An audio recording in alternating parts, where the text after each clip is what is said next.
Hello అండి. ఈరోజు blood moon అంట. ఇంకా మార్నింగ్ నుంచి టీవీలో ఏ న్యూస్ ఛానల్ పెట్టినా కూడా దీనికి సంబంధించింది న్యూస్ అనమాట. సో, ఏంటి దీనికి సంబంధించి చాలా జాగ్రత్తగా ఉండాలి. కొంచెం అంటే పాజిటివ్‌గా, నెగెటివ్‌గా 2 రకాలుగా కూడా మాట్లాడుతున్నారు.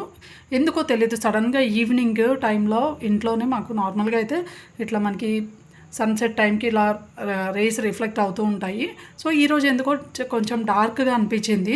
ఏంటా అని చెప్పేసని నేను వీడియో క్యాప్చర్ చేస్తుంటే ఇట్లా సన్‌సెట్ అయ్యే టైంకి చూసారా, ఈ విధంగా పింక్ కలర్‌లో అయితే నాకు రిఫ్లెక్షన్ కనిపించింది. దీంతో పాటుగా ఈ పింక్ కలర్ చుట్టూ కూడా ఒక ఫ్లవర్ టైప్‌లో ఫార్మేషన్ అయితే ఫ్లవర్ టైప్‌లో కనిపించిందండి. అసలు నాకు వండర్ అనిపించింది. అసలు ఏంటి అండ్ ఇంట్లో అయితే ఒక్క లైట్ కూడా ఆన్ చేయలేదు. మేబీ అది రిఫ్లెక్షన్ అవుతుందా లైట్‌కి, లేదంటే కర్టెన్స్‌కి రిఫ్లెక్షన్ లాగా వచ్చి ఇలా అవుతుందా అని కూడా లేదు. అసలు ఒక్క లైట్ కూడా ఆన్ చేయలేదు. స్టిల్ ఈ విధంగా అయితే వీడియో క్యాప్చర్ అయింది. అసలు వండర్ అనిపిస్తుంది నాకైతే.